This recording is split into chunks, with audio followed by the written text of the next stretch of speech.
কে মূলত আমাদের ভারতীয় জনতা পার্টি পশ্চিমবঙ্গ প্রদেশের আহ্বানে আমাদের রাজ্যের সমস্ত থানায় আজকে আমাদের এই প্রতীকী বিক্ষোভ সমাবেশ সংগঠিত হচ্ছে। তারই ফলশ্রুতি হিসাবে আমরা আজকে এখানে সমবেত হয়েছি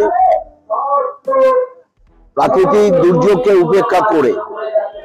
কারণ ইতিমধ্যেই আমাদের রাজ্যের মানুষ দেখেছেন এবং অবগত হয়েছেন যে সম্প্রতি কালে এসএসসি পরীক্ষার যে ফলাফল প্রকাশিত হয়েছিল আজ থেকে 8 বছর আগে, সেখানে প্রায় 25,000 শিক্ষক শিক্ষিকা এবং বিভিন্ন স্কুলের ডি গ্রুপ সি গ্রুপের যারা চাকরি পেয়েছিলেন এরকম প্রায় 25,000 ছেলে মেয়ের চাকরি চলে গেছে।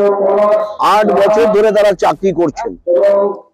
এটা নিয়ে আদালতে বিচার চলছিল, তদন্ত চলছিল, কিন্তু আমাদের রাজ্য সরকার এই 25 লক্ষ ছেলে মেয়েদের যে পরীক্ষা নিয়েছিল তার মধ্যে যে 25,000 পাশ করেছে সেই শতাংশের হিসাবে 1.8%। তাদের ভবিষ্যৎ আজকে অন্ধকার হয়ে গেল শুধু রাজ্য সরকারের অপদার্থতার কারণে।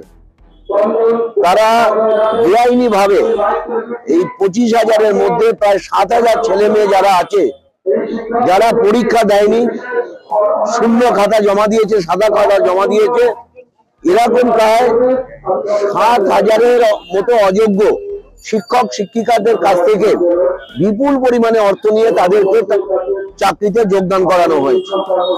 এবং সেই টাকা কোথায় গেছে মানুষ আগেই জানে। পার্থ চ্যাটার্জির খাটের তলা 50 কোটি আছে, আর বাকি টাকা আমাদের রাজ্যের তৃণমূল কংগ্রেসের অল ইন্ডিয়ার যিনি সাধারণ সম্পাদক অভিষেক ব্যানার্জির কাছে বাকি টাকা আছে। এই টাকা এখন ফেরত দিতে হবে বলে তারা ক্যাবিনেটে প্রায় 7,000 পোস্ট ক্রিয়েট করেছে, যে তাদেরকে যেহেতু টাকা দিতে হবে নাহলে চাকরি দিতে হবে, সেই জন্য অতিরিক্ত পোস্ট তৈরি করে পেছনের দরজা দিয়ে এদেরকে সামনের সারিতে আনার চেষ্টা হচ্ছিল। কিন্তু মহামান্য আদালত, হাইকোর্ট যে রায় দিয়েছিলেন সেই রায়কে সুপ্রিম কোর্ট বহাল রেখেছেন। ফলে 25,000 ছেলে মেয়ের চাকরি আজকে তলানিতে চলে গেল, এদের ভবিষ্যৎ নষ্ট হয়ে গেল। এখন এই ঘটনাকে চাপা দেওয়ার জন্য রাজ্য সরকার নানান চেষ্টা করছেন, মানুষের দৃষ্টি ঘুরিয়ে দেওয়ার জন্য। এখন আমাদের রাজ্যে ওয়াকফ বিল নিয়ে আজকে অন্য সম্প্রদায়ের একটা শ্রেণীর মানুষকে রাস্তায় নামিয়ে দেওয়া হয়েছে। যারা তারা আজকে রাস্তায় নেমে যে অসভ্যতা বর্বরতা করেছে। আমাদের রাজ্যের একজন মুসলিম মন্ত্রী সিদ্দিকুল্লাহ সাহেব, তিনি অনেক বড় বড় আজকে হুমকি দিয়েছেন। আমরা মনে করছি এই ঘটনার মধ্যে দিয়ে আমাদের রাজ্যে একটা ভয়ঙ্কর ঘটনা আগামী দিনে ঘটতে যাচ্ছে। একদিকে রাজ্য সরকার তার যে অপদার্থতা, সেই অপদার্থতা ঢাকার জন্য নানান ধরনের প্রতিশ্রুতি দিচ্ছেন আমাদের রাজ্যের মুখ্যমন্ত্রী। বলছেন যারা যোগ্য তাদের চাকরি হবে। আমরা বলছি চাকরিটা কোথা থেকে দেবেন? চাকরি দেওয়ার মতন জায়গা তো আর নেই, আর থাকলো না। এখন উনি বলছেন A category, B category, C ক্যাটাগরির ব্যবস্থা আছে।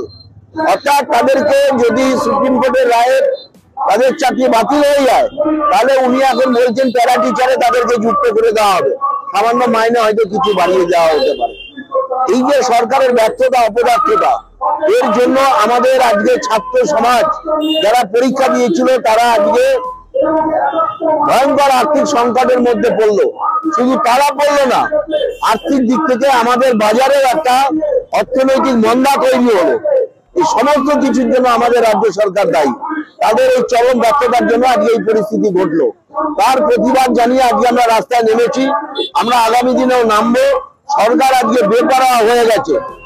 যোগ্য প্রার্থীরা যখন তাদের চাকরির দাবিতে সমস্ত ডিআই স্কুলের সামনে বিক্ষোভ সমাবেশ করছে, পুলিশ তাদের উপর বর্বরোচিত আক্রমণ করছে, এমন ভাবে পুলিশ লাথি মারছে যেখানে মহিলাদের গোপনাঙ্গে পর্যন্ত লাথি মারা হচ্ছে, আমরা টিভিতে দেখতে পাচ্ছি।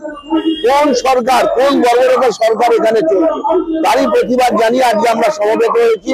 আমাদের যে আন্দোলন আজকে শুরু হয়েছে, এই আন্দোলন আগামী দিনে আরো বৃহত্তর আন্দোলনে পরিণত হবে।